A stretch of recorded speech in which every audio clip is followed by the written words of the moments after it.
Yo, what's up, everybody? Welcome to the CP&G first annual shop convo. Shout out to my man Rue for letting us have this wonderful event at his spot, Barber's on Broad, 1220 North Broad Street. All right, my name is Lewis Jones III. I'm the host of the Cool People's Networking Group. Over a decade of keeping our people paid. We're gonna get right into it with our first guest, Ambition the Poet. My name is Ambition Harper. What I do, I'm a speaker, I'm an author, I'm a poet, I'm a motivator, I'm a journalist. I do a lot of things. Where you can find me is Ambition Harper on Instagram. You can find me Ambition Harper on YouTube. Ambition the Poet, if you Google that as well. I'm everywhere. And the one fun fact about me is that I love to speak, I love to write, and I love to motivate people. Yeah, I'm Ant Mac 215. I'm a serial entrepreneur. I own about 4 businesses and working on 2 other ventures. Fun fact about me, I also work with Kevin Hart and Heartbeat Productions. I used to rap and I teach economics. You can find me at Ant Mac 215 and Platinum Farms 215 store where we teach health and wealth. Hello, I'm Nico. I go by Nico the Financial Gentleman or Nico the Investor. I'm a business banker, but also I trade stocks, I trade options, cryptocurrency, anything you name it, I can help you pretty much trade it. A fun fact about me, I was in the Army for 10 years and I'm ridiculously diligent. I'm one of the best business bankers in the city of Philadelphia. I'll help you get business lines of credit, business credit established, and I can help you get funding. We do equipment financing and a whole bunch of things in the financial district. Nico. My name is Josh. I'm a project manager contractor. You can find me on Instagram, Ashton Davidson DP.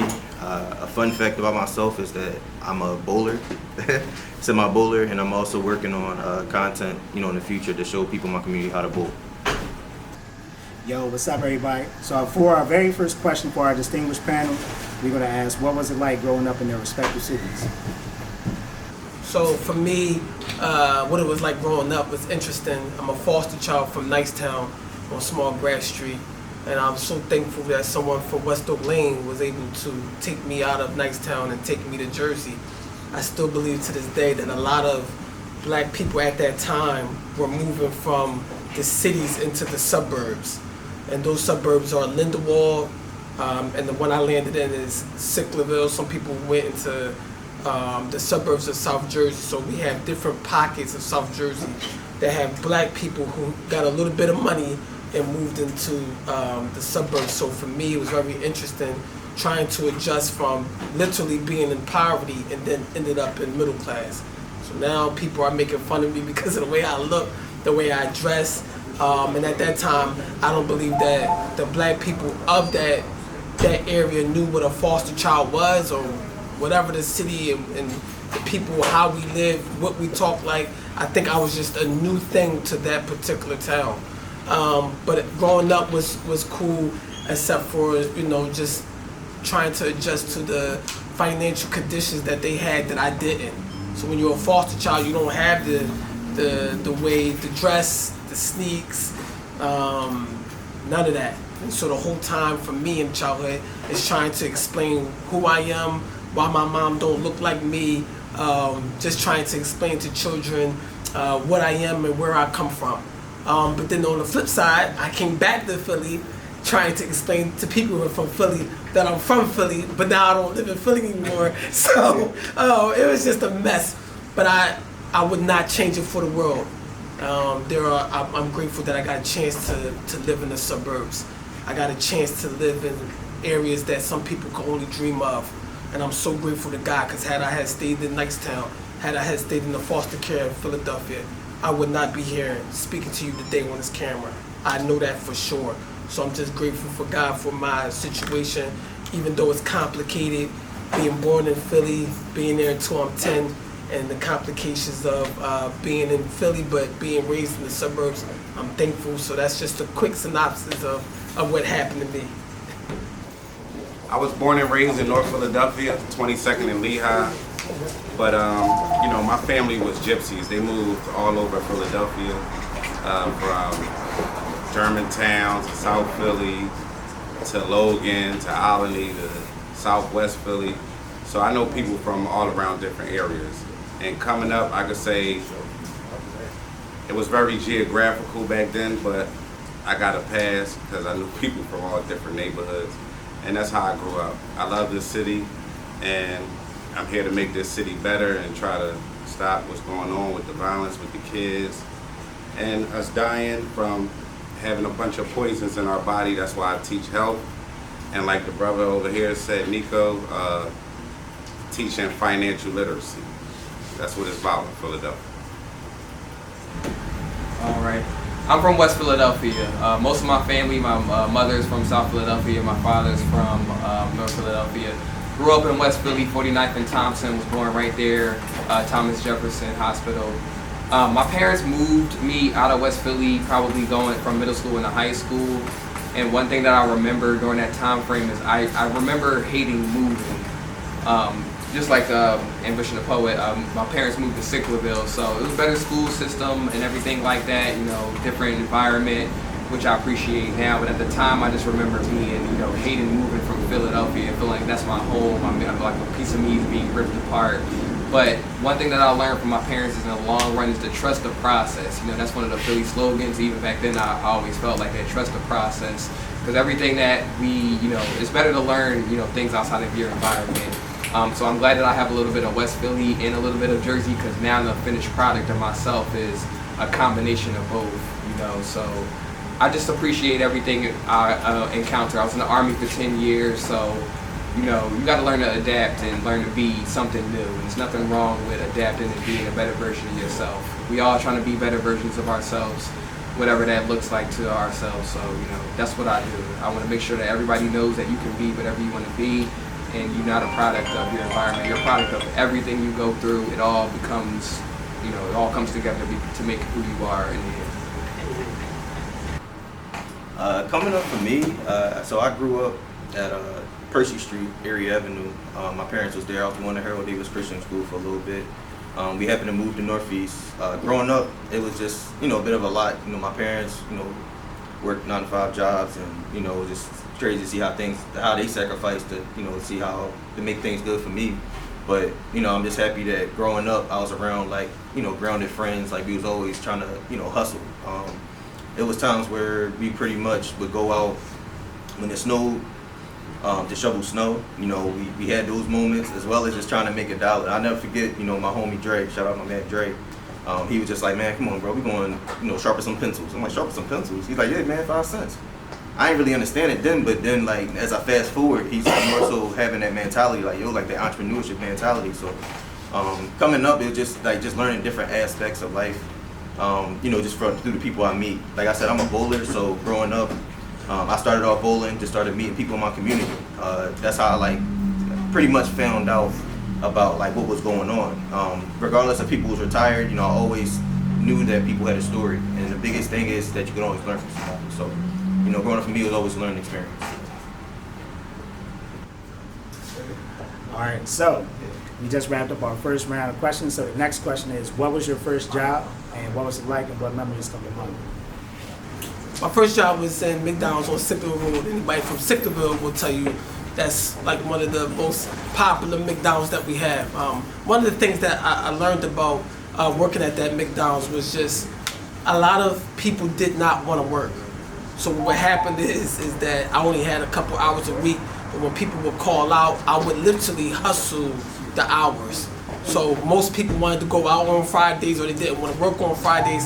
So I would ask everyone at the job, do you want to work on Friday? Do you want to work on Saturday? I would take all of their hours. And at that time, that was the first time I learned that I can outwork people and not take their money, but literally take the free money that's there, because people are not willing to hustle. And so that job really taught me on how to outwork people, come to work with a certain work ethic, and just making sure that every day I show up to get money. I'm not playing games. I'm not here to play. Whoever don't want the money, do you want the money? And so I was just really aggressive, and that was, McDonald's taught me how to be aggressive and to go after the things that I want. Yeah. Well, since we talk about jobs, I can't say that I ever had a real job being employed by another person in my life. was a drug dealer all my life. That's where I learned entrepreneur skills like supply and demand and distribution. But then I got promoted to doing 11 years in prison. So that was my job history. Then I ended up working in the prison so I could get out early to start my entrepreneur career and go that route. But I learned things in the ghetto that if I knew what I was doing, I would have been successful moving any other product. So I had college hands-on training. So I kind of have like a two-part story because I don't know what to consider for my first job. Technically, after high school, I went to military college, and I joined the military very early at 18. So I don't know if people consider that as a first job or not, but if you don't want to consider that, my first job as a civilian, I would say, outside of the military, was Family Dollar. It was cool. It was the first job I worked out of graduating military college. The only thing that I didn't like about it was I learned that they put a cap on not how much you pay, but actually how much you work. You can be a great worker and want to make more money or work more hours. They don't have them hours available for you. You can't make more money. So that's a problem to me. That was a problem that I learned very, very early on. I don't want to be capped on how much I make. I want to either be able to work how many hours I want to or however many hours I need to. And I ended up quitting that job, believe it or not, because I wanted to work a second job, and she told me that I would never get a job in retail again. I'll never forget that. Believe it or not, called my mom and everything like that because I wasn't even sure. Like I said, it was my first job, and she was like, don't listen to that nonsense. I took a job with the Postal Service, and I just learned, like, it's okay to work for jobs. You got to get in where you fit in. Sometimes working a job works good for, certain individuals. Sometimes, being an entrepreneur works great for some individuals. Sometimes, it's a hand-in-hand thing, like a Marie Calendar company. She just wanted to make pot pies, and it grew into whatever it grew into. So whatever you do, there's nothing wrong with working, there's nothing wrong with being an entrepreneur, but make sure it fits for you is my main advice as far as working. I love being in the military. I was in the military for 10 years. The way that I did the military in 10 years might have been different from somebody else. So, you just kind of go the route. I was an officer in the Army. I didn't want nobody telling me orders. I wanted to be telling people orders. I didn't want nobody telling me what to do. I wanted to be able to making the calls, making the shots, and that's what I do. I'm a shot caller. Man, first job, I worked at Walmart. And I remember exactly how much I got paid. It was $7.80. Y'all look at that. Y'all look at that. And, I mean, back then I had to get a job because I went to Penn State for a year and a half. Folks couldn't afford it, so I had to hop in the workforce. Like, I had to get out there. I wasn't too sure exactly how things was gonna go. I didn't have a plan. I had to make money. My grandfather wasn't having it because he like, look, you gotta have a job. You ain't gonna sit here and play video games all day. So, Walmart was my first gig. I was there for 4 years, and then after that, I had to find something new. What inspired me, I was like, I gotta go back to school, find something, because I knew that working off a $7.80 budget wasn't gonna get me a crib or anything. I mean, it may give me some food, but I had a little something. But at that time, I only knew about one stream of income. But fast forward, now we working on multiple streams of income. So, the majority of the story is, it's not how you start, it's how you finish. So, like I said, I worked at Walmart. Just because what I made then doesn't equal to what I make now. All right, no doubt. Good looking out for that round, guys. So the next question that we have is the impact of social media. What's been going on? Do you think it's going to be around 5 years? What's it like? Do I think it'll be around in 5 years? I guess. That's cool. The real question for me though is, how does it impact society?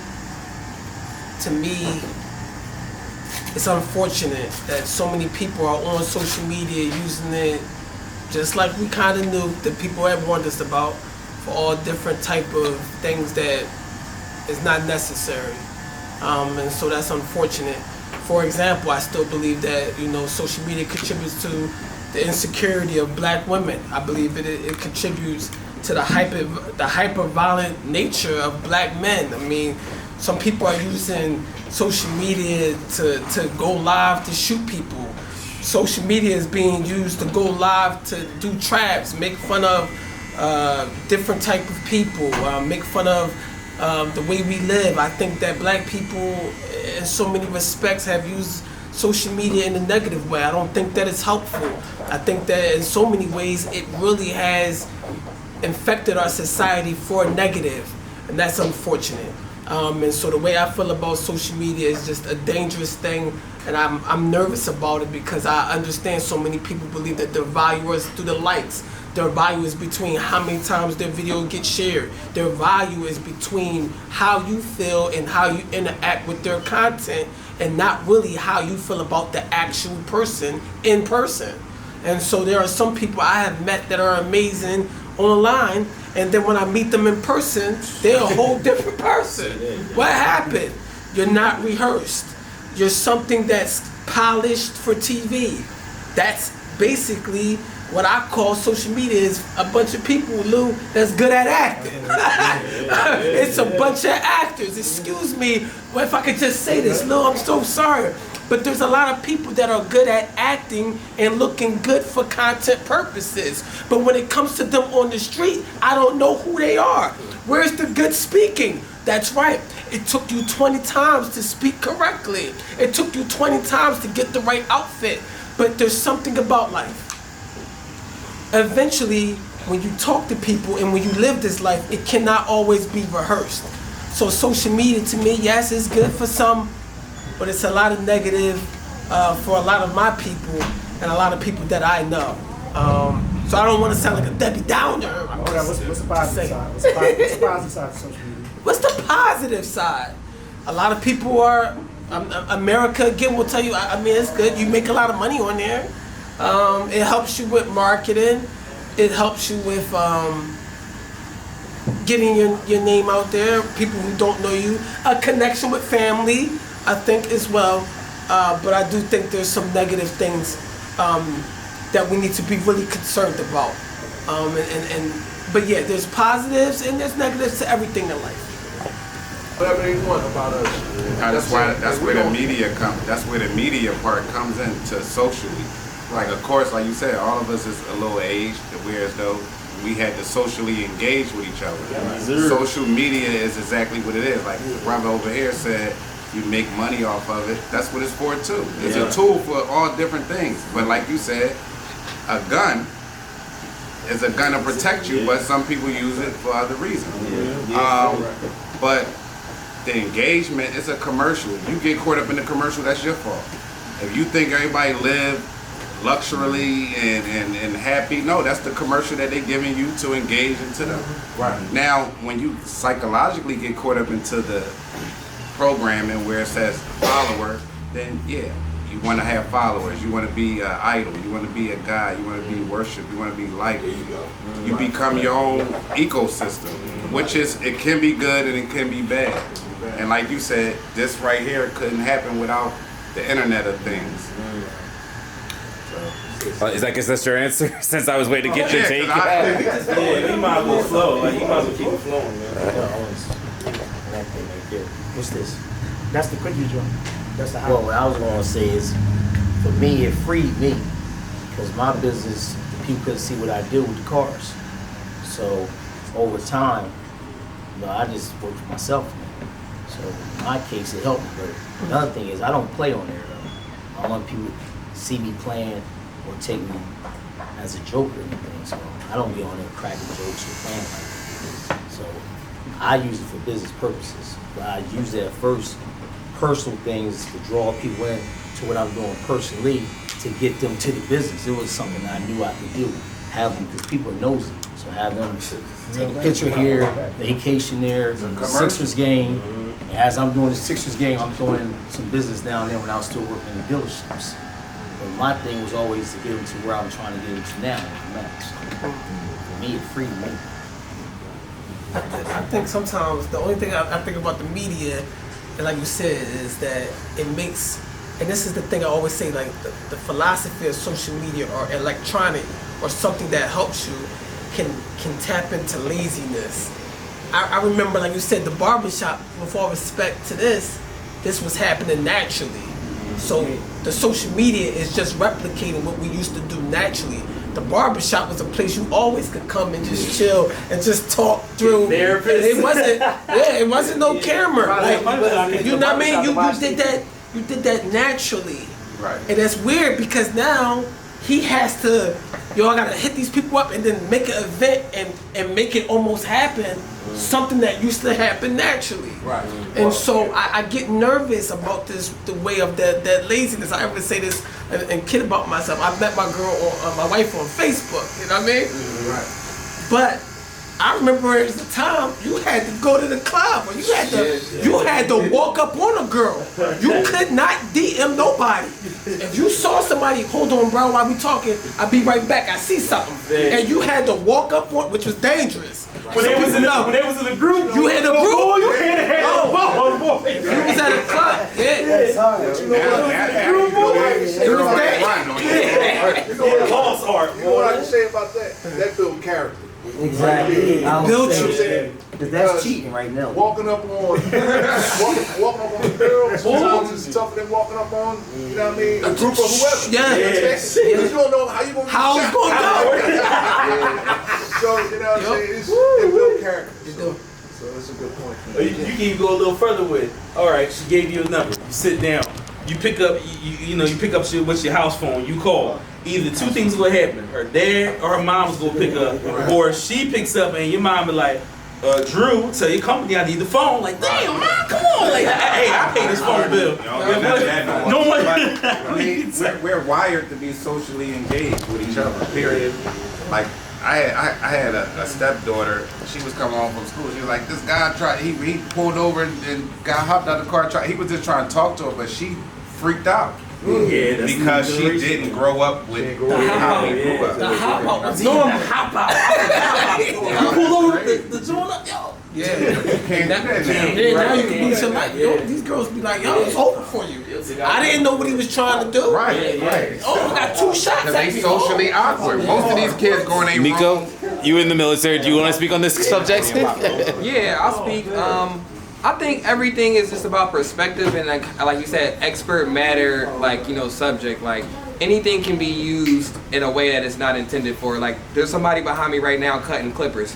He's using that to cut clippers, but if he wanted to kill somebody or bash somebody's head in with that, he could do that. If he wanted to, cut something that he probably shouldn't, he could. It's just about how you use it. Using your camera right now for good. There's cameras that are used for paparazzi, for X, Y, and Z, or used to, for all types of malicious reasons. So it's like, just learn the tools that you're supposed to use and learn how to use them and learn how to make things advantageous for you. Like social media, I think social media in itself is one of the greatest tools that has come to us. Because like you said, I was in Afghanistan when I learned about CP&G. Had I not had social media, I would have never probably met none of y'all. I would have never learned about this. I started my business overseas, like literally overseas. Started the LLC in another country, and I was getting business in America. That can't happen without social media. So it's all about using the tools that you have. Like, social media can be so great. You can use it to share friends and photos with people you never, you don't see that often.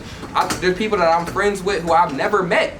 I only know them on social media. Like, we legit friends. We might send money to each other, or we might, talk to each other to see how we're doing, checking up, or whatever the case is. But it's like stuff like that, even meeting somebody, temporary interactions can hurt. Now, don't get me wrong. Sometimes people be stalkers, X, Y, Z. Like I said, there's always a flip side to something, but due diligence will do you a lot of justice. Don't be coming. Don't somebody gonna fly into Philly ain't gonna just be like, oh, Kensington looks like it's a nice place. Let me just go here and just it's the first stop of my place in Philly. Like, look at where you going, right? You know what I'm saying? Like, that's kind of how it is. Just like doing your research wherever you go and using the tools that we have around us. The biggest tools that we have, other like social media, I feel like it's just us in there. Like, it's not even a thing. Like, it's really us inputting everything in social media. It's just a website, but it's us putting our thoughts into it, putting our businesses on there. Like, it is us. Like, we are social media in a sense. It's our sense or whatever. We're putting our brains. We're putting, we're connecting on there. So it's like, use the tool the way that it's, it should be used to help you do whatever you want to do. I met my wife on social media too. I met her on the dating app website. And ain't nothing wrong with it. Trust me, I'm capable. I can bag in person and do all that stuff too. But it's a greater tool. Why not be able to bag in person and bag online? Like, why does it gotta be this or that? Like, that's just more women to my access on the street and off the street. Like, you know, it's about how you think about it. So social media is great. Use it great, it'll be great. That's kind of how I feel. We got discipline. Oh, we got the armor. We got the armor of the Lord on. But my grandpa, he didn't see 30,000 images. He saw maybe the postal lady. That's all he had. That's what overstimulates.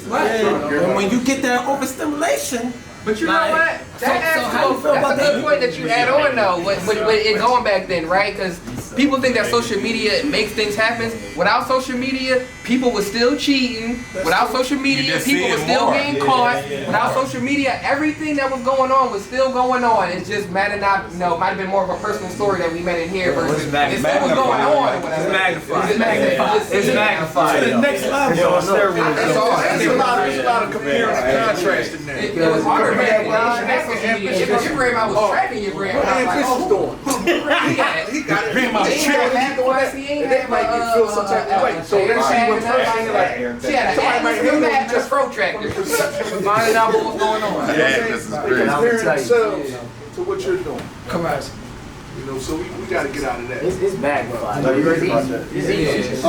If you's that guy on the street, you do even in school, Oh, you gonna go magnify that too? and you got that there, oh man, that's cheating. It's cheating, but it is. I just know what I'm talking about with No, that. you know.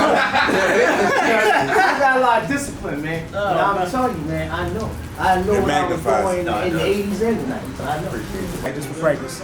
All right, fellas. So the next question for the floor is, who is the best male singer? All right. Drew? Yeah. The best male singing group, I would say it's a pop. It's a I don't really listen to them, but I have to give it to them. They're like I'm known around the world. It's a Japanese pop group. I'm trying to remember who it is. K-pop. No, they're like they're at their highest right now. I'm trying to think. They're like 17. No, that's group right now. It's okay. I got you. I already know my answer. I just gonna get it out.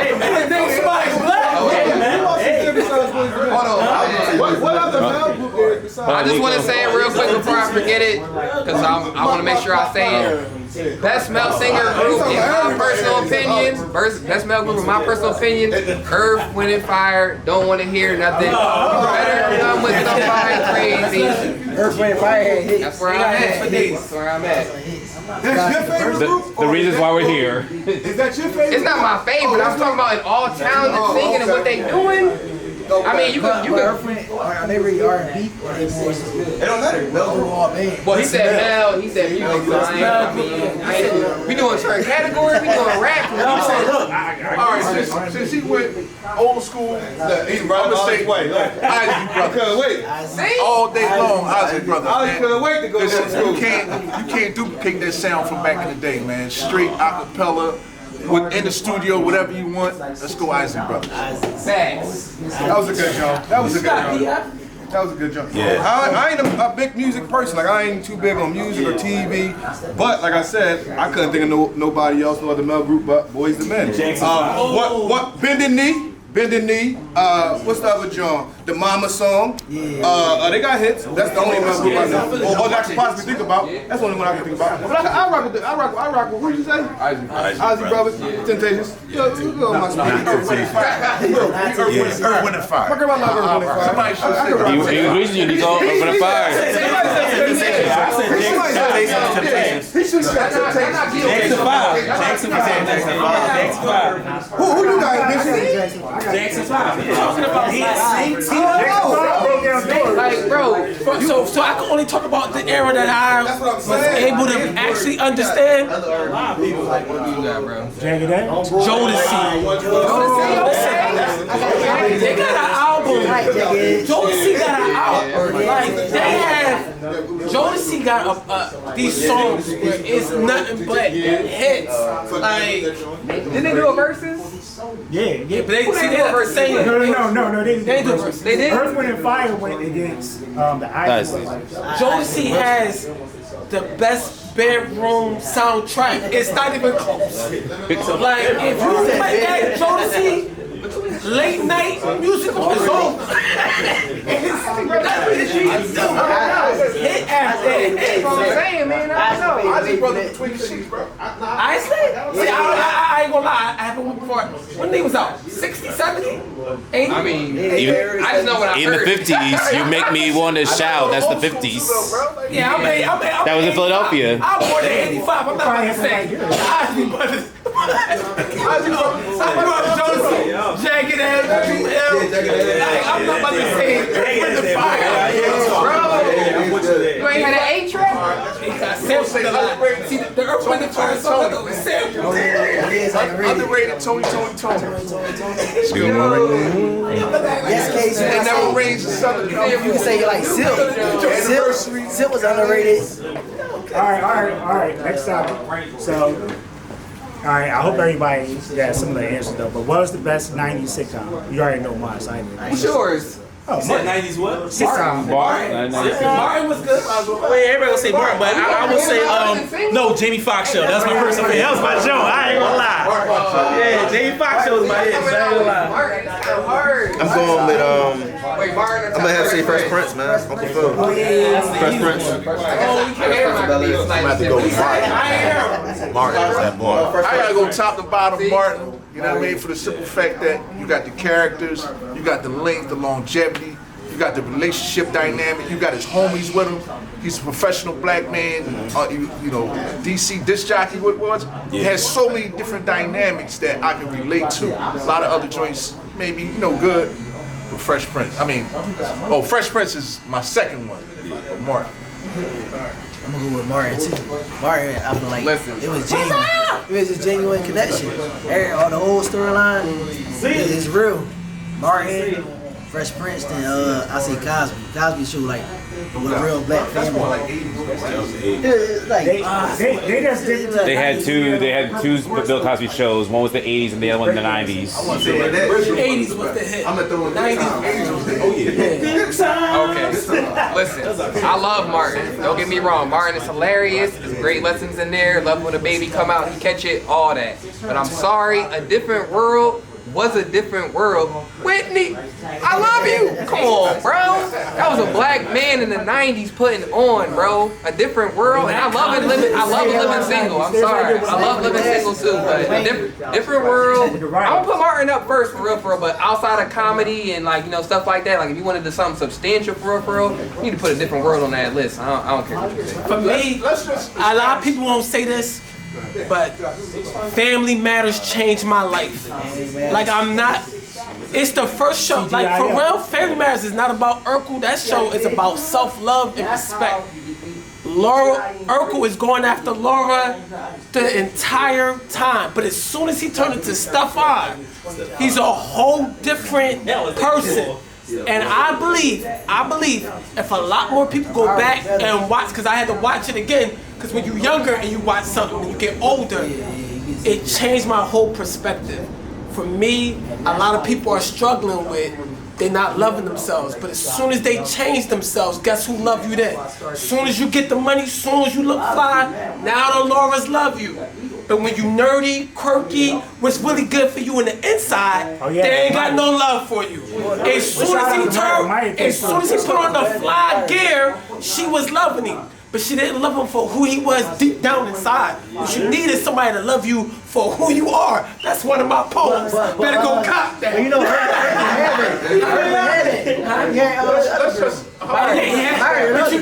I said, my poem. How about we just establish that our shows back in the day was television at its peak. It's been at its peak. We had so many different ranges of television shows in terms of topics covered. Our shows was the best. 90s, clearly. Debate me. You said 90s is the best. Yeah. Hands down. Hands down. No, it's the best ever. Hands down. It's not even a debate. All right, you gonna wrap that up there? Yeah. 4, 3, 2, 1. All right, yo. So we definitely had like an interesting round, but the next question for the floor is real general. Well, these two guys right here are married. We're just talking outside the scene. But what's the dating scene like? What does it look like in 2025? Wait, what? What is that? The dating scene look like in 2025? Oh, it sucks. I mean, shoot, that's so simple as that. You talk to a girl, she just skates. That's it. It's corny. It's right there. You got the right? Yeah. Oh, all right. All right, got you. Take it easy, right? Yeah, just to reiterate, what does the dating scene look like in 2025? Oh man, this the question right now. Yeah, it's trash. It's trash. There's nothing else to talk about. Ain't no dating scene. You a positive person? Bring that positive. No, it's no positive in Dan. That's it. I ain't got nothing to talk about, brother. It's trash. It's like, no, all jokes aside though, you know, it's trash. It's trash. The facts is trash. You can, no, I'm being dead real. All right, well, why would you say that it's trash, though? You know me, I'm always optimistic. No, it's cool. I don't like that question, though. But I'm super real when it comes to this relationship stuff. But it's trash, and the reason it's trash is because we people. I'm not putting this in no gender, no race, no. You know what I'm saying? It's just people lack communication skills. They lack empathy. They lack a whole lot. I can't think about it right now, but just those two alone, communication and empathy. If we share that, we'll be a whole lot better as far as understanding. That's where another communication come in at. When we can't communicate, we start to push away because we see things as a problem, and all that do is push the other person away. And not to say that these people haven't been together for a long time, but we're talking about dating. We're not dating for 5 years. That's, you know what I'm saying. That's not how dating go. So when we use the term dating, I'm thinking somebody that probably just met. You know what I'm saying? Somebody that really don't know each other, and they have to work together to be in a relationship. We just went over the topic for social media. It's trash. It's trash because we see things on social media that we want to have, that we think we should have, that we think the person should treat us this way or whatever, and it's not that. So that's not just social media alone, expectations, but also parenting, the way you was brought up, how did you see love, what did love look like to you? Back in the day, we suddenly had like how many? I'm not saying not to say how many. What was the statistics on two-parent households back in the day? Back in the day, it's like 90%. No, it was higher. It was higher back in the day, I believe, than it is now. And the reason I say that is because when Beyonce come out with that song, "Who Run the World," girls. Yeah, but even before that. It was taking a daggone turn where women was becoming this macho alpha kind of thing. When it's Mother's Day, they'd be like, all right, I ain't gonna get too deep with this because it was about dating, right? That's what we're gonna keep it at. But when it was Mother's Day, they'd be like, oh, happy Mother's Day. Like you the mom and the dad type shit. We don't get no happy Mother's Day on Father's Day. I'm sorry. We don't get no happy Father's Day on Mother's Day. I said that backwards. And you get the same joint you've been getting where the babies came out of it, and it's all different now. But that's different. But we just don't get the same thing. So and what happens is, right, it gives them a whole nother superpower that was what's the word I'm looking for? Systematically created. That's good. Well, yeah, all right. So you So now instead of dating a woman, good points, you dating a whole other human. No. Okay, Lou. No, but the thing is, like, I definitely believe in balance, and everything that you said was true. But hinting what you said earlier, I got another question, like basically on you, like because you got that knowledge. So the thing is, do you think that people are married now because of love, or because of finance, or like status? No, I think they marrying now for safety. It's a straight safety thing. I'm not saying everybody. I wouldn't marry for safety now. I don't need it. But other people might, whether that's male or female. So it's a safety thing. People are fucking scared, man. They're scared. They don't know what to do. They don't know where to turn. They don't know how to make no money. They're losing jobs. The economy is going crazy. Everything is up. They're like, yo, who can help me? They're not married. Hold on, one time I cook for a second. They're not marrying for love. They're marrying for help. And that be the discrepancy on why it doesn't last. Because instead of marrying somebody for love, you marry them then when they can't help you the way that you want them to help, or the way that you thought they would based off of what you perceive, then it's a problem. Now we gotta get a divorce. You dig what I'm saying? Yo. Yeah. That was it, though. So that makes the whole dating scene. If I and one second, my bad. That just makes the whole dating scene trash. That's it. Well, what I would say is this: I think it's a challenge. There's no question about it. I think you gotta be flexible in terms of and be patient, because I think. I don't know. Y'all familiar with that show that's online, that Pop the Balloon situation? Y'all seen this stuff? Yeah, that show's a real dating scene. Yeah. Now, that's a mess. That show is a mess, right? It's a straight mess. It's exposing a lot of the superficialness that's in society, right? You gotta learn how to teach and lead women nowadays. You know what I'm saying? Because they so misguided. Like you said, the social media. And they more visual than us sometimes, especially when it comes to material. Oh, he can get me this or he can get me that, right? So you got to take a woman and almost mold her, even though she might think she grown, she really not there. Mentally, you know mentally she's not there. You know what I'm saying?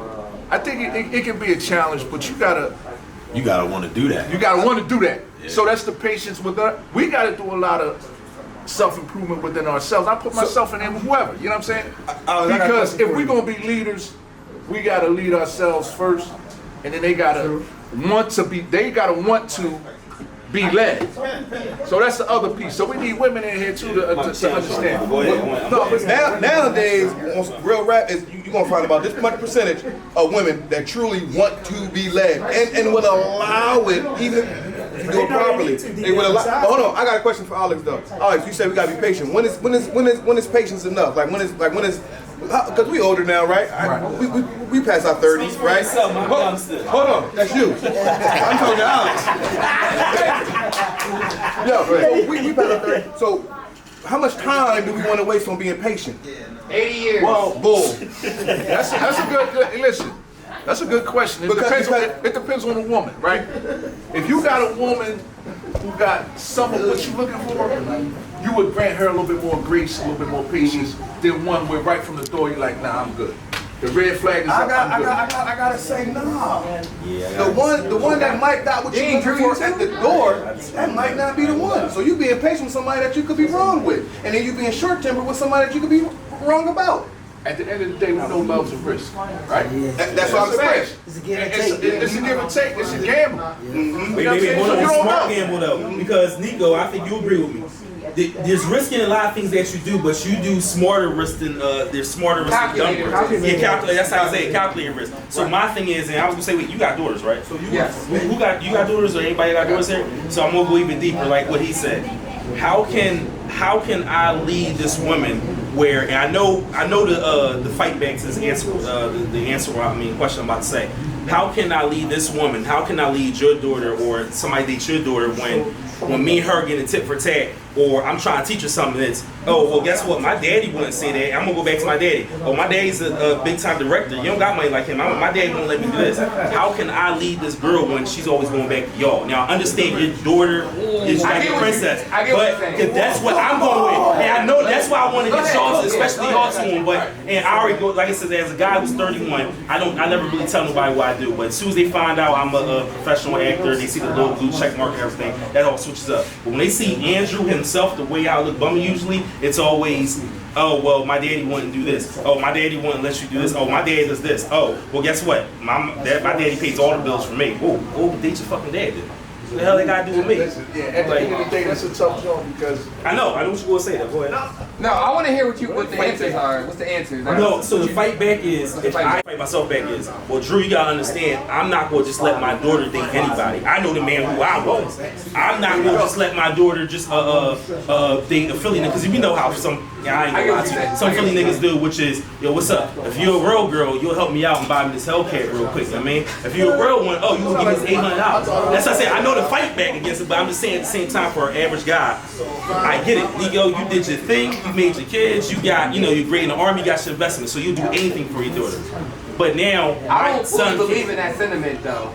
Like I'm not. I see the fight just back. you, I'm just saying. Yeah, I know. We just talking general, or whatever. So I feel the generalization, but I feel like that's not every dad. You know what I'm saying? Like I want my daughter to always do X, Y, Z, whatever. But like I want you to know, like I was just saying there, like the realistic things of life. Like I ain't gonna be able to be there to walk your hand with you every single day with you, and nor do I feel like I should have to. I feel like that's my job to teach you to do all that stuff. You want to come to me X, Y, Z, whatever, but. Again, like you can't save everybody, and everybody don't deserve to be saved. You know what I'm saying? You gotta let your kids fall. You gotta let yourself fall. People gotta let people fall, especially your kids. So, you know, my daughter, if she gets whatever, she can cry me, you know, coming about man. X, Y, Z, I'm always gonna be there for my daughter, but you know, I'm gonna play devil's advocate. I'm not always gonna be like, well, what did you do? And X, Y, Z. Like, I'm gonna just, you know, listen to what I gotta do, whatever. But it's not always like, you know, I'm here for you in place of a man. Like, no, my responsibility is to, like, I'm a man. My wife was given to me from her father. So my ability one day to, you know, okay, Father, you meeting X, Y, Z, here you go, John, this is my daughter, you take her hand in marriage and you take care of her. It's your responsibility now. She gets married, what's the difference? You know, like, you get married, I don't want to hear how you calling me, talking about something, but you can, but again, like, what other than advice and wisdom should I be giving you? You know, you got to live your own life. At a certain point. We're the last generation that thinks like that. I feel you though, Nico. I'm about to say, I don't care how old my children get. I got a daughter, I got one daughter, several boys, right? I don't care how old my daughter gets. She can call me, she can tell me, she can vent to me, she can cry to me, and she can love me more and more every day, more than she loves her husband, her boyfriend, her ex-husband, her ex-boyfriend. It don't matter. That's my daughter, and I'm gonna do everything and anything for my only daughter. I don't care what the situation is, but that's just me. Yeah, absolutely. No, and I'm gonna cut her check. It doesn't matter. She's taking care of it. I think you should. You just were preparing them. That's all. Like I want to do that. And no, I'm not preparing. I'm taking care of her. This is where that's why it don't matter. At the end of the day, I always want to see that consciousness in the back of my daughter's mind. I was about to say that. I was just about to say that. Like she hear her daddy's voice. Yeah. You know what I'm saying? So Drew, if that happens, I did my job. Because I know that around forever. No. It's not a bad joke. It's not a bad joke. Somebody like, oh, my daddy wanted. Yo, that's a woman that had a father figure. That I'm not saying they all. Everybody has a father figure. Know how to treat a man, but listen, she has a foundation, and guess what you can do with that foundation? Go talk to that foundation. But that's what I'm saying. Even me though, and I had, like I said, I dealt with fathers like you before and stuff. Like I said, it's not an issue with, but at some point. When do I get my woman? Because you're, like I said, you're in my way now. I get it. It sounds, I know how it sounds coming off as toxic, but at the end of the day, it's always gonna come down to it. It's like, hold on, like my dad in this foundation, you know, I would do anything for my daughter. This, that, third. I'm like, all right, my God, I understand it, but she's mine, man. Like I'm trying to take care of her. I'm trying to build something with her, and it's always comes. And then when her daughter starts to hear, hey, well, my grandfather said I could go to him anytime. Now it's becoming an issue. Look though, she's not yours. No, time out, my bad, time out. I said, bring it on, I got daughters, so that's what I said. That's the problem. She's not yours, bro. That's the problem. The problem is she's not yours. She will never be yours. Okay? Understand that. One, they always gonna choose. She's gonna choose whether to love you more than her father or less than her father. That's just it. How you win that battle is going to talk to the source. That's it. You got the upper hand, bro. She's telling you, my dad. That's your teacher. That's where you go. And you holler at that. Let him take you out to dinner. Let's go grab a drink, Dad. Oh, and then you ask your dad, yo, when so-and-so did this, how did you handle it? That's one thing I always did. Just real quick. One thing I always did for with a woman that had a strong father, I always did make the bond with their father. Yes. I respect that. I always did. Go ahead.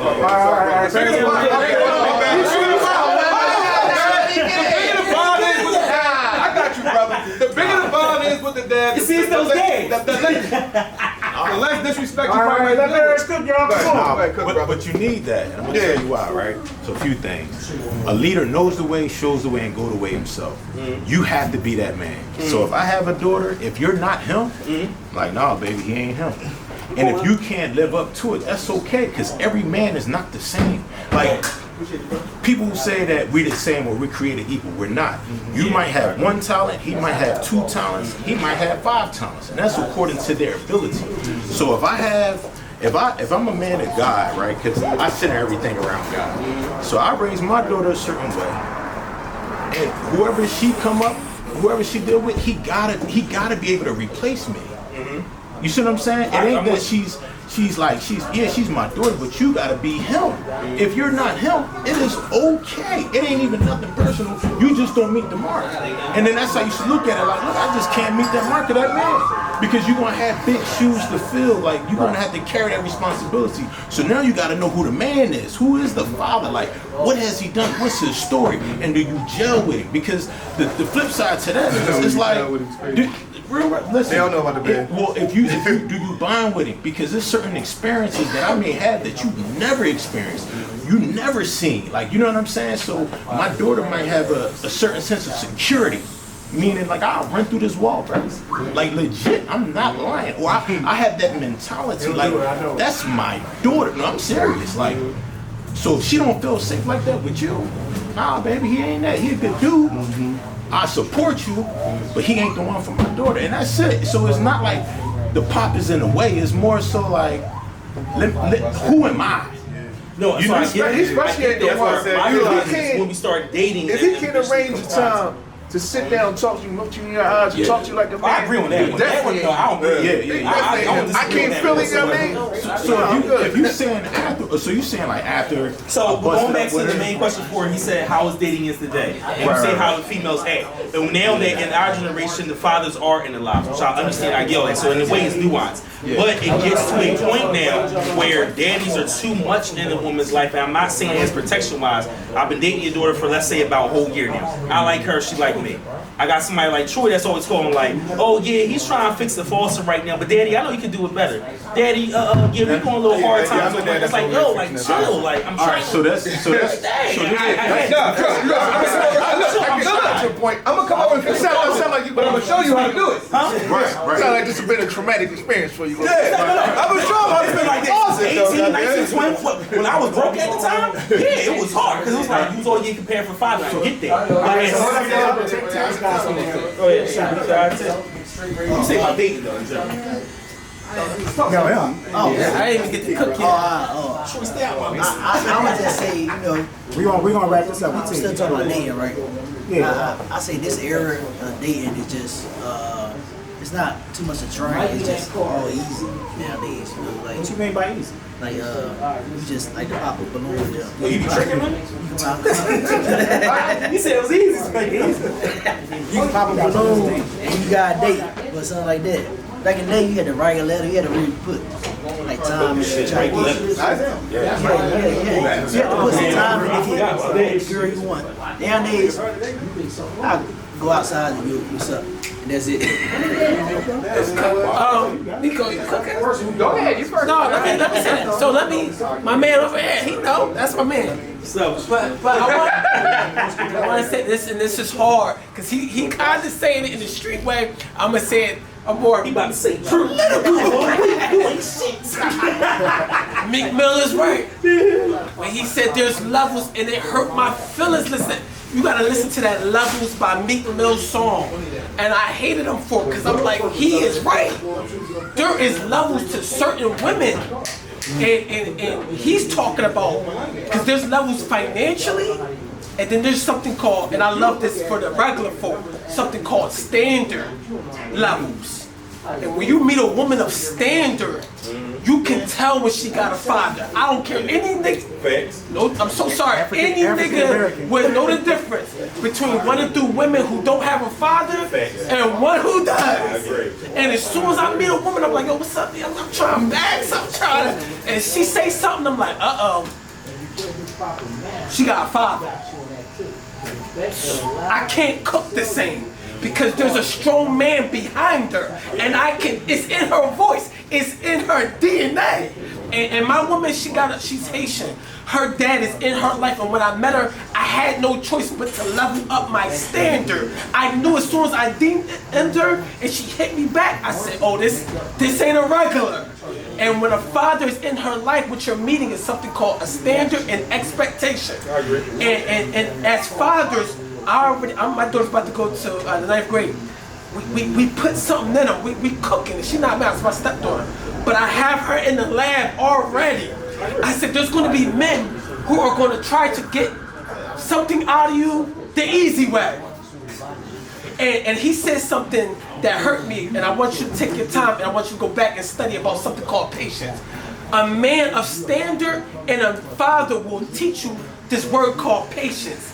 Anything that's worthy of time, it has to have a certain time. There's difference between warm-up chicken nuggets and when you actually bake a chicken.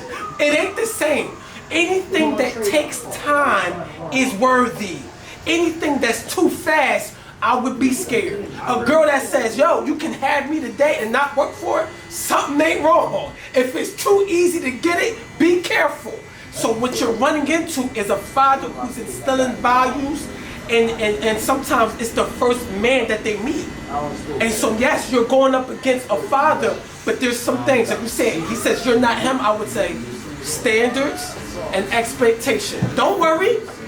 If you put the time in, and if you're worthy, and if she's worthy to put the time in, it will match. So how come every time I go to DR, I fall in love fast and I'm happy? That's because they're doing it. What? I'm messing with you. I'm messing. You know it ain't no love. Y'all been to DR. Y'all was happy for a minute. My wife, I had to sit. It was the first time I had None of these guys been to DR. They love everybody. When my wife, it was the first time I had to sit down with a father. I got this question for the group, right? Go ahead, boss. How many of y'all dated outside, like, black American women? Still black, but like different Haitian, like you said, Haitian, Trini, whatever. All right, my lady Ethiopian, right? Do you guys see the difference between dating black American women compared to black women? Get me in trouble. Like when we talk about dating, what's the experience? Like it's on the same topic, right? But what's the difference between dating women outside the culture? So then it goes back to my main point, and I think this is where I can only speak so much, but this is where I would say for Troy and Ambition. I get what y'all was definitely saying, but when I first finally started dating outside of America, it felt more like, I understand she had her daddy in her life, but it was more submissive. It was more like, hey, yo, babe, how about let's do this? And she was always like, okay, we can do this, but how about let me add on to this? Let me try to do this. It was always like a good support system. Not, it felt like, hey, be submissive. It felt like, okay, I got you. That's how it was different. But with Americans, especially American black women, it's always like, well, my daddy still values me. She said not to do this. My daddy said, oh, if I don't want to do this, we don't got to do this. I don't have to compromise with shit. It's like, that's the difference between American black women and Ethiopian. And I'm just saying, do you? And I don't know, since your girl's Ethiopian, do you understand what I'm saying? That it's not disrespectful submissiveness. It's like, okay, you want to do this? Well, I'm not really into this, but how about if we do this? How about can we do this next time? That's what I'm saying. I think it's a cultural thing. We're talking about two different types of culture. So even I would say for anybody that's growing up from like whenever they start dating till about their 20s to 26 maybe. If they haven't dated outside their race, I would say probably around like 26, 28 will probably be a good time to start dating. And I only say that because it gives us the time to really figure out who we are and what we want. If we just jump outside our race, then that's just where we're gonna be at. But if we deal with our race, try to figure it out, learn and see, then we good. But if it doesn't have about 28, I do think we should start dating outside our race. It's a different discipline. Because it's a different, It's a different discipline. All right. So we just gotta wrap that up for the sake of time. It's about to cook though. No, but we gonna talk about your topic. We gonna talk about your topic though. Okay. All right, get those hands. So let me ask y'all this: do you all think that law enforcement in Philly is well, I can just say in general, do you think that law enforcement is improving, or do you still have to make changes, or what do you think has been going on? Because all that stuff with Chamber Martin, all that stuff was cool, but right outside these streets right here, that type of stuff is still going on. So what's good? What's going on with that? How do y'all feel? Our race will never see the right.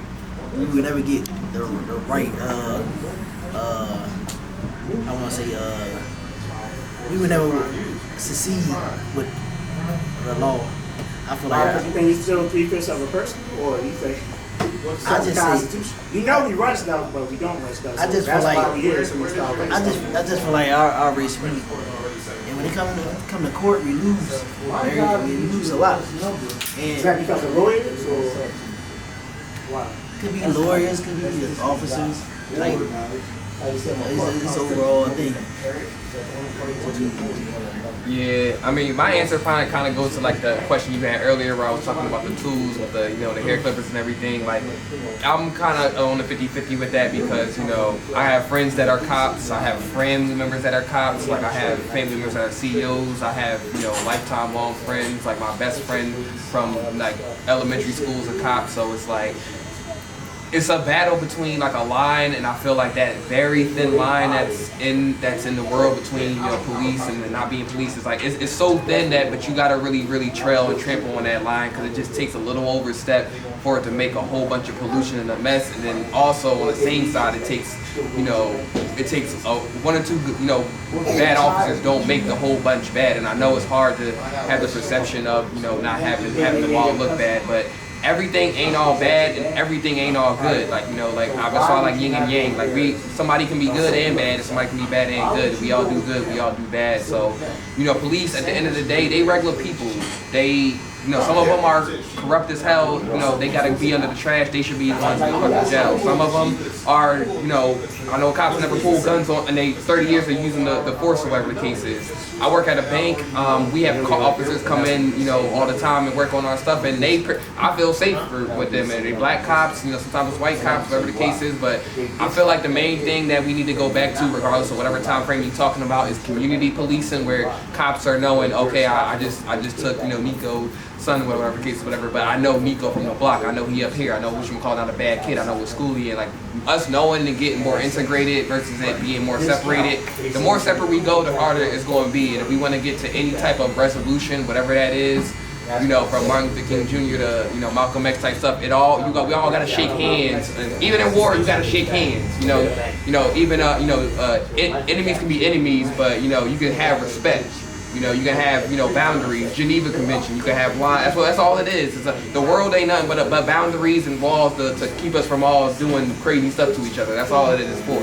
I agree with a lot of what you said. I think as men, we gotta know how to navigate society, right? Yeah. So we gotta navigate relationships on the job, we gotta navigate relationships amongst each other, and we gotta navigate relationships with police officers. Yeah. So when they stop us, like I see a lot of young brothers or even sisters, man, when the cops stop, yo, what the fuck you stop me for? What's up? Like that elevates their anxiety.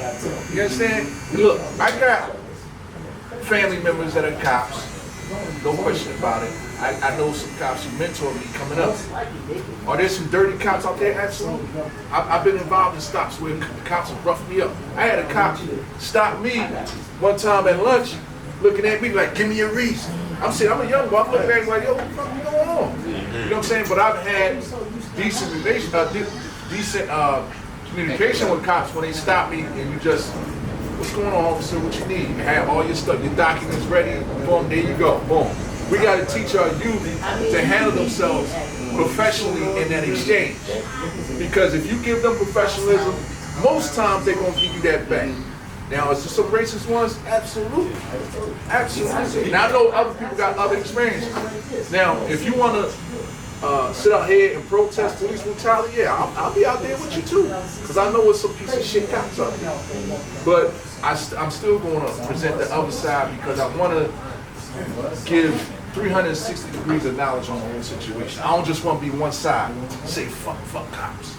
Because at the end of the day, who's gonna show up if somebody break your crib? It's gonna be a cop. Don't get me wrong. I got artillery. Police. Now, I handle something with some artillery. I'm still might get locked up. That's cool and all, but where's our apology at? Yeah, exactly. Big time. Hold on, I like PF. I love PF. Got poems that talk about like.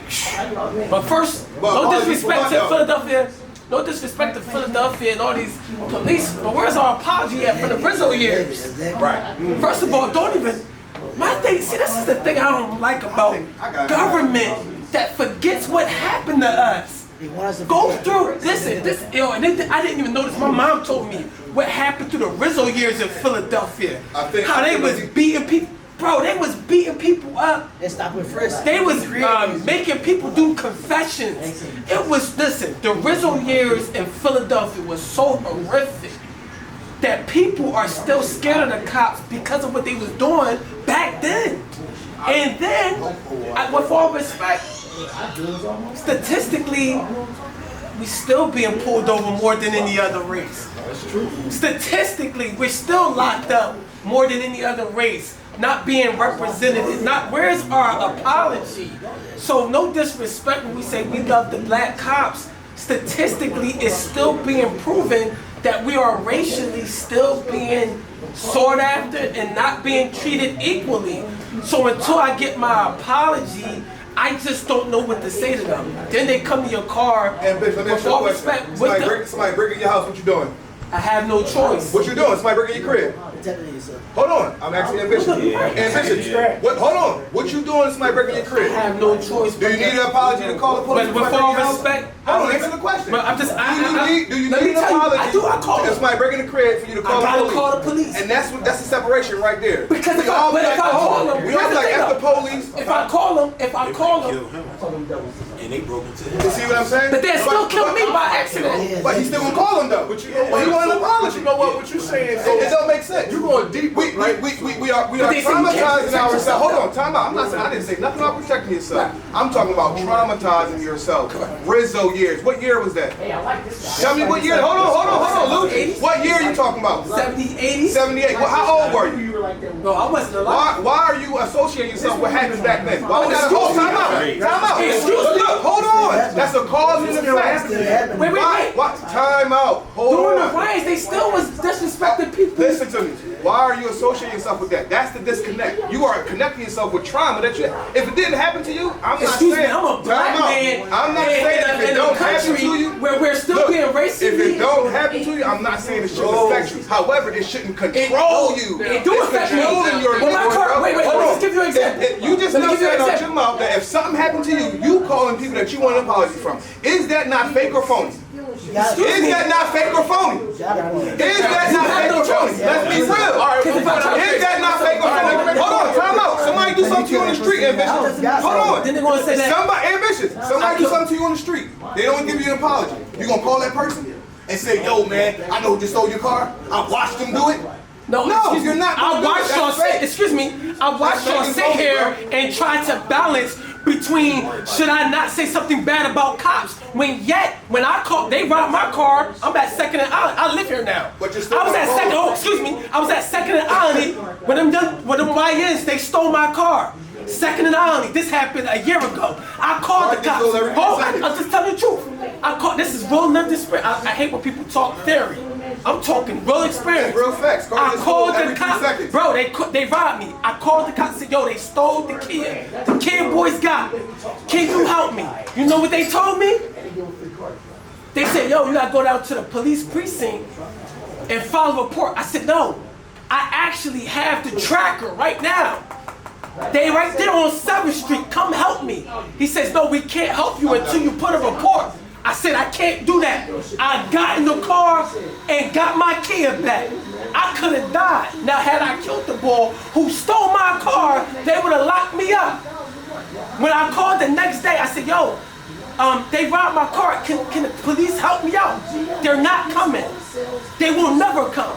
And had I killed that boy or had I died, oh well, why was he chasing somebody? Why did he leave his car unlocked? So with all respect, because the original question was the state of law enforcement at the present time, right now. You want to go deep, right to the 70s. And I get that part because from a clinical standpoint, which is my background in the sense, you got to talk about the antecedents, right? The antecedents of why the behavior is and why the relationship is the way it is. How do we get there? We got there because of even before the Rizzo years. I researched the Rizzo years. You're right. They would have people stripping them naked on the streets. You understand? It's horrific. It's trauma.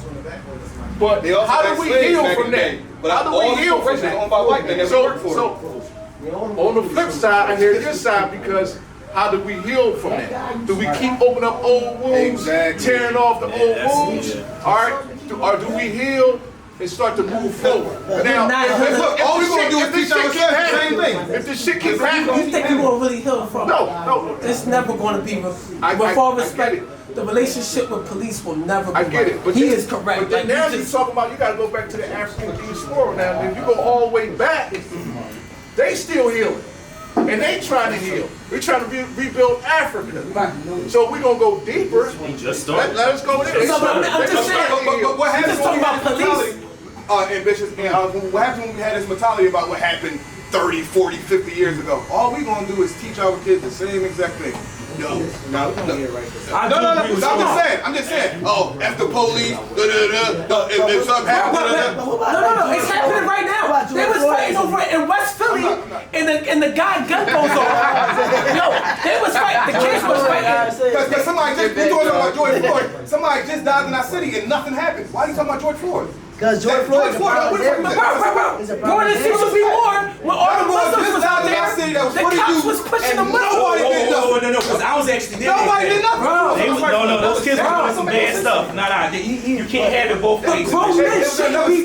But young white men shouldn't be fighting people, breaking this stuff. I was there. But what I'm saying is, I was with the police. Your child out there. Yeah, I was there. That's what I'm saying. No, they didn't get that story right. Everybody in City Hall. Yes. And talk to God. I was there. I wouldn't do it. Hot shower Real example for that too, bro. So I'm not even like, I have no take. No, nothing what you said is why he had to real. get killed? Why you had a cop that worked line is, for help? Because when we go back to social media, all this stuff is connected. If you go back to social media, look at how our youth are using social media. Do drills on each other. It's creating that culture of like they don't give a fuck about life. So now, when one of our youth died, that was for the people In our city. nobody really give a fuck. In our city. Nobody got nothing to say. Everybody, oh, he was a loving young boy. Oh, he did get this. killed by the cops. Exactly. And that's the trauma that I want to break from the American people. That was it. The trauma, bro. The police can't speak on what we do. You missed the whole They conversation. have no authority. Hold on, I'm just saying what's I'm that. about to say, because with that last topic they used to say. Because a black man. No, that guy, the rap, y'all talking about that rapper. Yeah, LGBT. Yeah, LGBT somebody. LGBT quad. Here's the problem they were saying. If a cop would have shot him, everybody be up in arms. But since one of our own shot him, now everybody's like, damn, Bro, that's it's good. Are y'all trying to? This is what I hate about this argument. That's hypocrite. Bro, That is literally being hypocrite. you really comparing black. You comparing Yes. the vibes of our Humans neighborhood are humans to the at way the end of the day. police have been doing whatever they've been doing since the founding of this country. No. Like Troy said, we wasn't born then. Now, I do never say forget history. I would never say that. But at some point, you do have to move on from it a little bit. Move on? Yes. So No. I'm gonna say it's really clear. Yeah, bitches, if you don't move on from it, you're gonna be stagnant. When I'm right there. I ain't going nowhere. I'm going to keep the government accountable for being racist, for being no disrespect. Statistically proven. Let me say it one time. Statistically proven.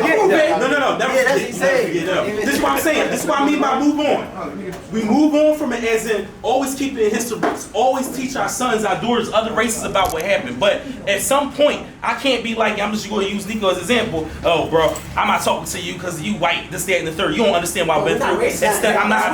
Once again, I'm using it as an example. Yes, I'm using it as an example. At the end of the day, at some point we do have to move on and start coming together. At some point, we gotta find a way to. What can we do? What can we do better? At some point, you walking down the street, my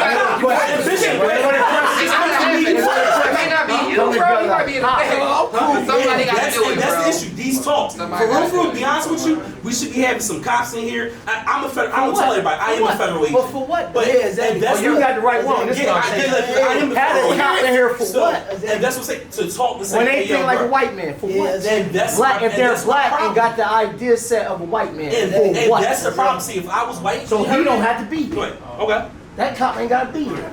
And a lot of us, we talk that black stuff, but we ain't helping one another. When we see each other, we're on the same side here. Hold on, not you. I'm saying collectively speaking. We see each other and it's negative as soon as we see each other. Correct? Yeah, because black man. Hostility, just like war. Even in business. Yeah. Anything. We rather go get the food from them and everything from them. Education system, everything. Everything is from them. Listen, this ain't our country. It's kind of late sometimes. I think that's what people forget. This ain't Have them in here, holding their hand and all that. I think we should have them. They black. I think we should have them in here because they mind. Some of them minds can be changed. You gotta think they know. Are you crazy? That's what I'm saying. I do think it's possible. Do you know? Hold on. Can you get this?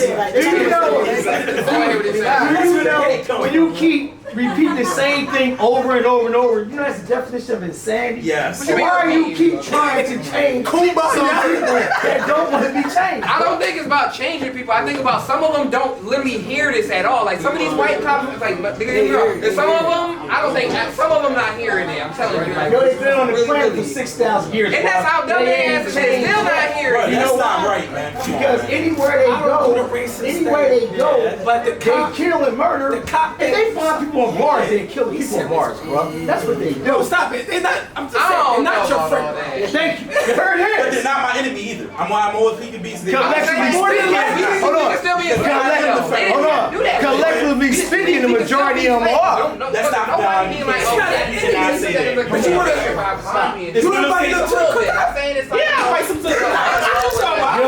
you got a few that's the underground railroad. It always been like that. Yeah. But the majority of them are not on our team, bro.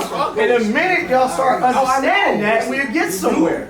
Stop worrying about everybody else and being their friend and worry about yourself. The only way to combat that, the way that I'm talking, is going back to Black Panthers, Wild Wild West. We not going. They're not made to understand us and respect us. That's their nature. We're not the same. Or we. That's what I'm saying. We are. We are not.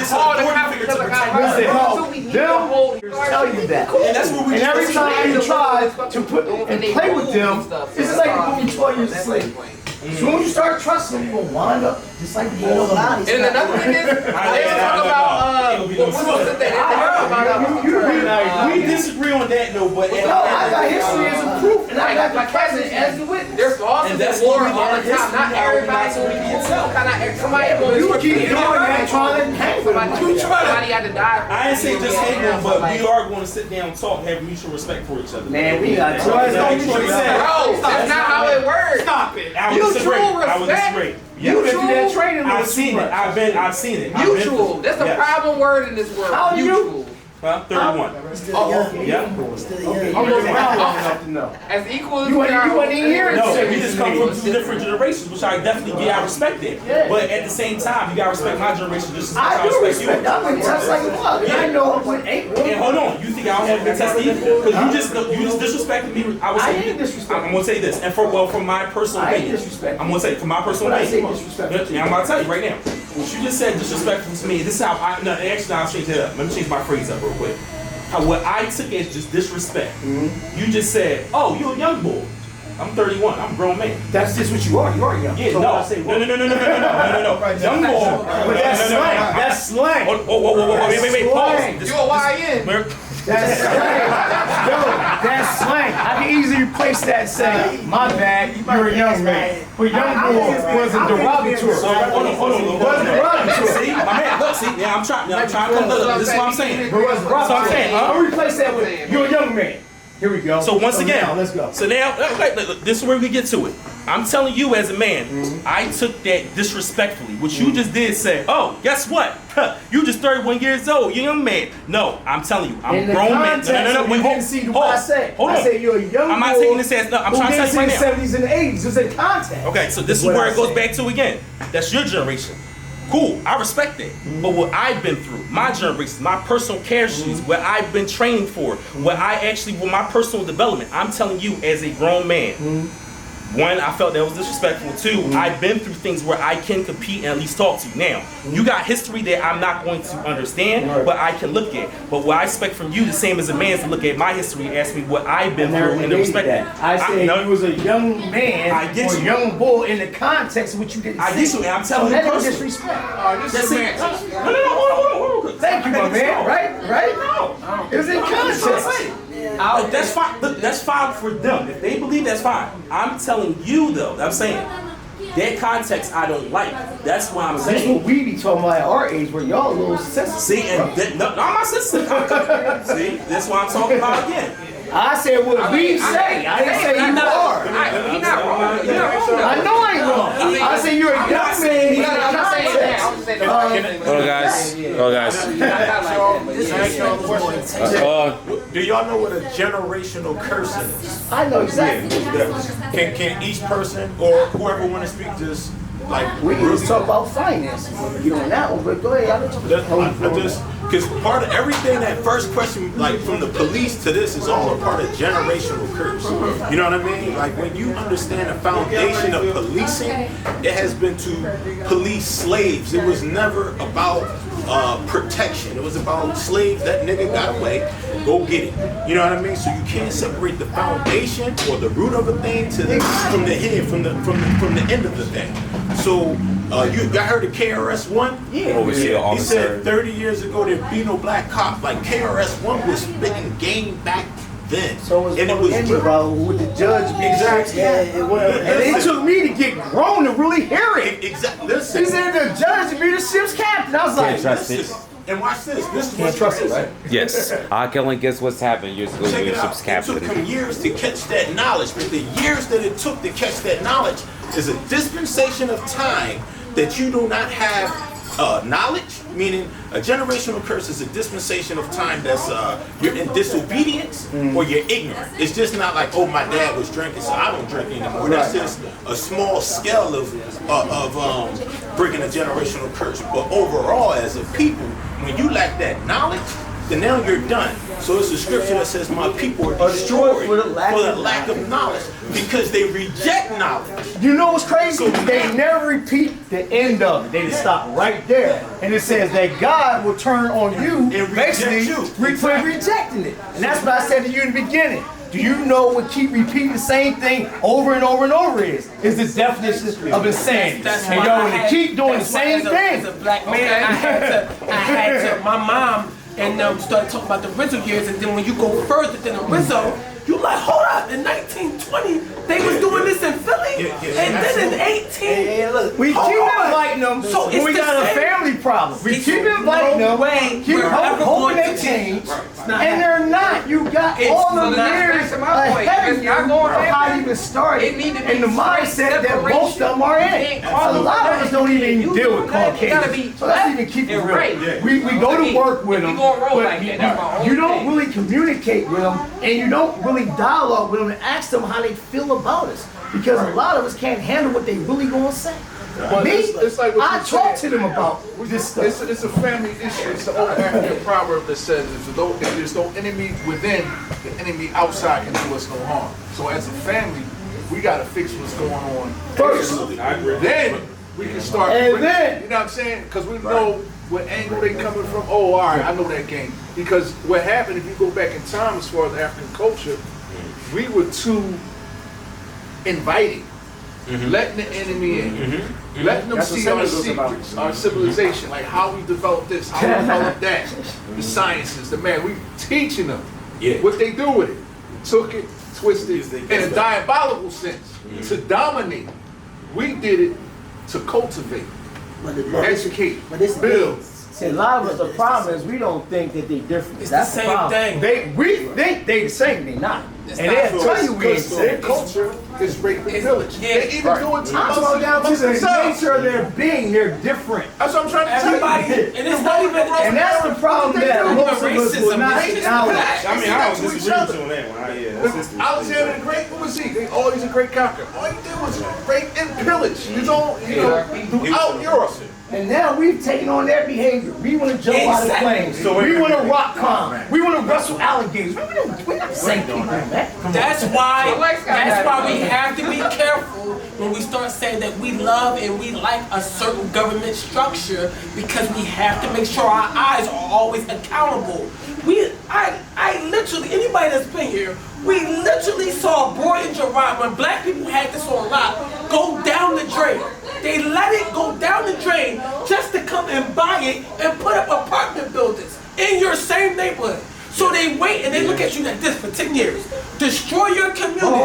Can I ask something? destroy it, Can I ask and then something? say, yo, Can I ask something? it's so Can I ask messed up. Can we come in and buy it? Ho.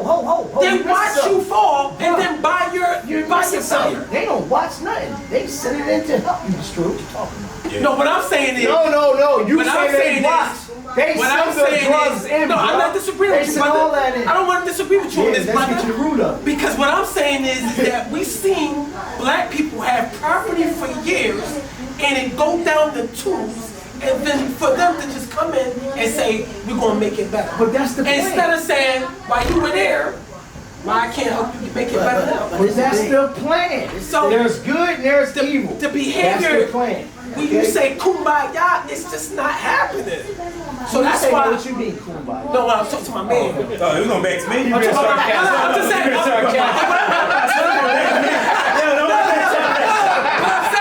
What I'm saying is. Don't say kumbaya, boy. I didn't say that word. I know what you're saying. I just make sure it's going over there. Is that we have to have an accountable mind. Saying that, yo, I see what's happening statistically and it's already proven. Well, but listen, you see you're from the government, right?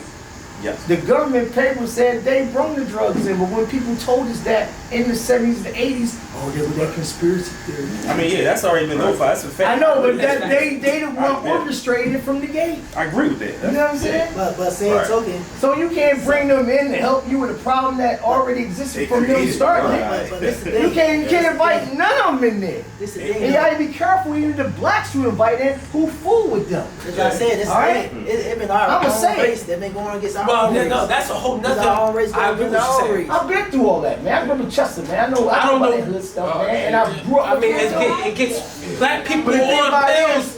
What are you doing? I ain't want to say it I with mean, the why boys are we here, bringing in? but let's put it this way. I'm just gonna put it out there. When I got caught hustling, I saw the papers that said, "Oh, we did it." That's I'm somebody's son. I'm selling poison, and I'm a part of the problem. That's why I never hustle no more, because they said we brought it in, and I said to them, they said, "You know what? Yeah, they bring it in. We locked your black A up." Is what they said. Us lock you up, they bring it in. But you got caught. Niggas. That's right. That's all I That's the need to same hear. thing happened with Ross. His supplier flipped on him. That's all I need to hear. But that's the supplier. The real Rick Ross. The problem. Freeway Ricky The problem Ross. is, like you said, you're taking outside things and drugs that don't belong to you, and you're perpetuating to make your own money off the backs of black people. You know you never did pills. When we start doing pills? That's white people's drugs. That's weird. We used to say that. Meth, all that stuff. Meth and all these So for the different. sake of time, we're gonna wrap this up. You already know I appreciate everybody for doing this. The way that we're gonna wrap it up now is family and investments. So coming together in the past, it seems like people in I give them this. People in Atlanta, Chicago, a little bit of Detroit. I want to say LA, but it's only like 3 cities in America where African American, because I look at stats all the time, where African Americans do have actual wealth, not fake wealth, real wealth. Rich is just you got money. Wealth is I got money for my children's children. So the question for the floor now, this is what we're gonna wrap up on. Is it possible to build generational wealth in the African American community? You know the answer is yes. Yeah. But how? How can we keep that momentum going? We're gonna start with. It's going to start with knowledge first. The wealth is your knowledge. All right. So as the scripture says, I give you knowledge to gain wealth. So if you have that wealth, if you have that knowledge, now I can gain the wealth and I can teach. Right. And once I can teach, then we can take it from there. Then there's another scripture that's because the mind of the people really have to change. We have to get out of an idolatry mindset. Because America is an idolatrous country. We have an Independence Day. But the scripture is it's Acts chapter 4, verse 32 on down. It says, the multitude of them that believed were of one heart and one soul. Neither did they say the things that they possessed was their own, for they had all things in common. And with great power gave the apostles witness of the resurrection of the Lord Jesus, and great grace was upon them all. Neither was there any amongst them that lacked. For those that were possessors of houses and land sold them, brought the prices of the things that were sold, and laid at the apostles' feet. And distribution was made to every man according to he had need. And Josie was surnamed Barnabas, being interpreted the son of consolation, a Levite, and of the country of Cyprus, having land, sold it, and brought at the apostles' feet. So that basically explains interdependency. It explains unity, just not within the family, but amongst the people. It eliminates idolatry, eliminates the institution or the programming of America. So I truly believe as we go back to God and go back to the Word of God, then we can fall in place and then we can reap the benefits. So it's another scripture that says, if my people who are called by my name, first we got to know that we're his people, we're called by his name. We need to repent, turn from our wicked ways, and he can heal us. So until we really, heal the land. Until we really address that and know who we are, then of course we're going to have back and forth. We're going to deal with emotions. We're going to deal with, I feel this, or my experience, or your perspective or perception of life is different from his and hers and this. We got to go back to God, and we can do it. Man, that's a tough act to follow, man, as far as you went spiritual, right? So, when we talk about wealth, I think first and foremost, you got to invest in yourself. From an education standpoint, skill standpoint, trades, whatever it is, become an expert at your craft. And that's a good thing about America. We talked a lot about the negative, but the one thing about America is you can find a lane, you can maximize that lane, you never know where you can go with that. But within that, you're going to have to maximize off of those, whatever that talent is, maximize that talent and find the avenues that complement that. So, for example, myself, I picked up, the thing I picked up was a basketball. Within that, the basketball got me my education. My education led to my master's, right? And I have a career in that lane. Then I picked up the camera. What do I do with the camera? I built a business. Well, within that business, now I'm getting into filmmaking. Everything I do, I want to create arms off of that, right? And create multiple streams of income. And if we just talking about wealth, I think what you got to do is create multiple streams of income, manage those streams to the best you can, manage your relationships, because at the end of the day, that's what's going to make your name is what's going to resonate. You can have all these different ideas and whatnot, but if you're not respected, people don't appreciate you, and you don't follow through with what you say you're going to do, show up on time, show up, period. You know what I'm saying? If you don't have that integrity, wealth is going to be impossible, right? So you got to get to the point where you can lose your money and regain it just like that off of one deal because somebody willing to give you that opportunity. That's how you build wealth in my experience. You understand? Not that I'm wealthy, but I'm creating a formula of wealth financially. But I feel as though I'm wealthy in terms of the relationships I've been able to build and the experience I have, and that's where we at.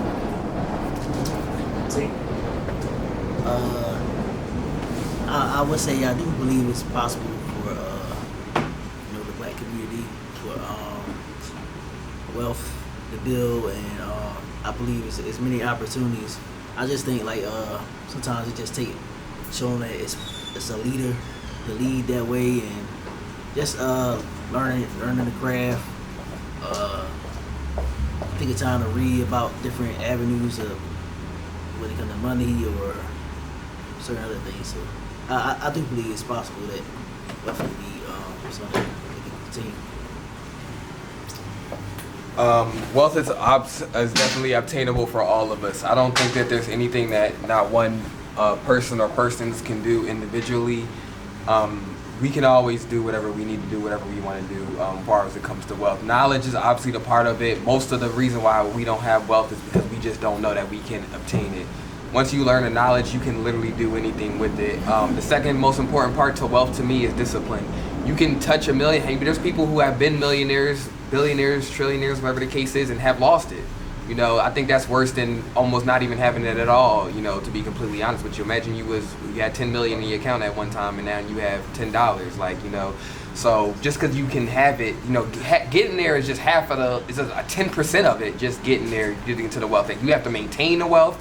You have to have people to maintain it for your family when you're not there. So it's like, you gotta really be disciplined. I always say, like, if I told you like you had to sweep up the whole Broad Street to be rich forever for your life, you know, you could tell a million people that and they'll always get the answer, oh, yeah, we'll do it, that sounds good. But when you get to the people that actually need to do whatever they need to do it, they 9 times out of 10 they're not going to do it, even though they know the thing they need to do to get rich. So if you have discipline, I think that's the best thing you can do in wealth, because discipline is going to keep yourself wealthy. You need to do things that you don't like, and I think in this world people don't want to do things they don't like. They don't want to work a job they don't like, but that job that you don't like can teach you to do other things you don't like, which can get you rich. You know, like sometimes being rich isn't about doing things that you like y'all, we do TikTok and all that nonsense, but you know, you can do something, you can do a job and be great at it and not like it and be rich off of it. But would you not do it just because you don't like it, or would you do it just because it can make you rich? So it's kind of like that mentality like that. So go for the wealth, go for the knowledge, and make it happen. I don't know if I should have answered this question. I'm not sure about that. Wealth is a concerted effort from a collective. And for me, black people would have to put down something called ego.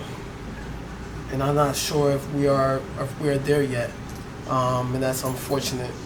I think there's always going to be wealthy black families, but if you're talking about a wealthy black race, I'm not sure if we have the mindset for that, the collectivism that it takes, the direction. I put here something about like a helpful, being helpful to the Central Empire, where there's people that are lawyers, there's people that are bankers, but they're all collectively helping. That, you know, I love, if you ever get a chance to walk through Chinatown, I mean, it's an amazing layout, the way that they have their restaurants, then they have the bank, then they almost have like the law firm next to the bank, then they have like daycares. It's almost like it's a concerted effort to make sure that they keep the money. They have their own bus depot. They have their own parking garages. I'm not sure if we're seeing that, and I'm not sure if we could get each other to do that. It's a lot of, you know, ego, you know, and everybody wants to do their own thing. But I hope for the better. But I wouldn't just say on camera that we can get to the wealth. I think there's some mental things that we have to work on the inside first to get there. So we say as a race or as family? Both. African Americans primarily. I believe as black people, it's very possible, but it's not always very easy to achieve it. There's a spiritual dynamic, I believe, first and foremost, okay? We have to understand who we are and why we are here. Who are we as black people, and where are we at in this dispensation of time, number one. Number two, once we establish that, we have to have like-minded individuals that come together with the same goal. Because it's easier to become wealthy when you have a group of people who come together, as you said, collectively speaking, and pool our resources. A lot of people never even heard that word. We pool our resources. I'm just not talking about money, I'm talking about knowledge, okay? You may have the credit, he has the idea. This one has the handiwork with the hands. This one here, he know how to formulate plans. He knows, like the president, he has a cabinet. He's not the smartest one. He has a cabinet. You have to come together, pool your resources. But like I said, it's a spiritual dynamic. And then we don't even know who we are as an individual. We need to go in the mirror and say, well, who am I? A lot of people don't even know who we are, where we even come from. So where are we even going? Okay? So once you establish all those things, is how we can start to build some wealth. But you got to have a foundation of it. And that's all I got to say. Yeah, man. Basically, just reiterate by saying, you know, find out where you come from, come up with a foundation. You all have to work together. It's like I said, from a person like myself who's blessed, who doesn't have to work a day in his life no more.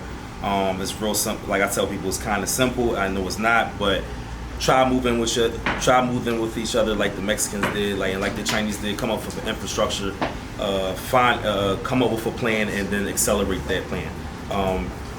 Like I said, it just takes time. People's gotta understand it takes time. You gotta work together. That's it. Hey, my man, one more thing. financial literacy and discipline. Once your financial literacy is in place, once we have that, it's the discipline. You have discipline when you have money, because you get money, you know, as we know, you can be a fool with money. But we gotta know how money works also, and a lot of things we don't understand is how credit works. You have all the money in the world, but the credit is gonna go further by degree than the money. This world is built on credit. Even when you buy cars, they don't care about the money that you have. They want to see, can you maintain that $30 credit card? You want a $16,000 to $50,000 loan. You say I'm a 700 score, but you got 2 lines of credit, a $300 credit card, and maybe a $500 credit card. You don't understand why you can't get a car. It's simple things like that. We got to understand how credit works. It's just financial literacy. You agree, right? You banking world, right? Right here. You're absolutely right. Guess what? They come to the bank and get what? They want to come get lines of credit. They want to get business loans. They want to get business credit. And guess what you need to do that? Great credit. Now don't get me wrong. You can. It's not. We don't all start off with great credit. We have had great credit at one point, and it goes down. But again, mentality. You have a 580. It can only go up from there. You shouldn't even be discouraged. At least you got more room to grow and improve. You had an 800. You missed. One little thing happens and you might way down to 650. So again, always something to look forward to, always something to work. My phone bank, need business credit, credit card, anything like that. I got you. So getting to my man that just walked in, my man Zach. Question for the floor. Oh damn. Is, Okay. Is it, All right, put me on the spot. Okay. All right. Is it possible for us as African Americans in this country to build wealth, and how? Yeah, absolutely, it's possible. It just requires discipline from us, man. You know, financial discipline. You know, if we can stop spending our money on the most frivolous stuff, you know what I'm saying, and learn to spend our money within our own community, and learn to, you know, invest. Yeah, absolutely. You know what I'm saying? Absolutely, we can. So we're gonna wrap this joint up. I don't patronize nobody, I don't patronize us. So I can rip my car in the store. I'm going to say 100% yes. The reason why is because I've been doing the CP&G for a whole decade, October 17, 2014, and I've seen growth. I've seen growth in Ambition. When me and Ambition met at right downtown, we went to a networking event, and I was like, yo, you know who Nice? That boy Ambition. I heard him online. I was talking about him while he was talking about me. He was talking about me. I got to make it out to a CP&G event. I was like, you know I'm Willis, right?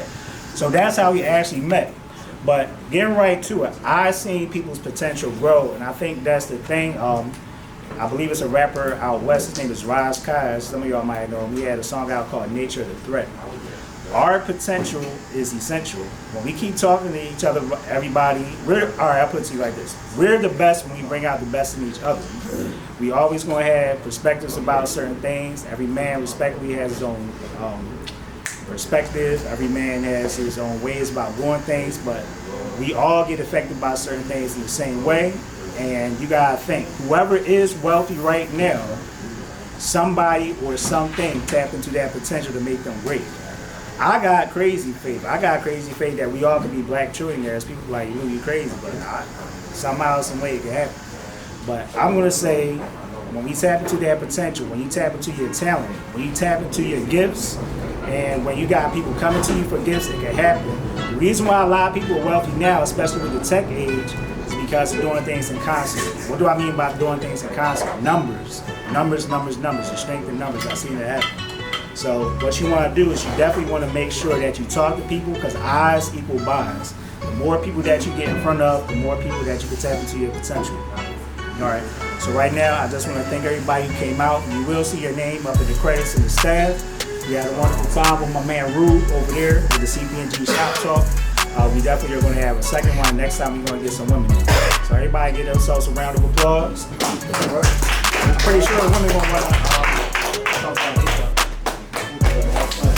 Definitely better than LeBron James. Especially when he started flowing with it, right? Yeah. No, bro.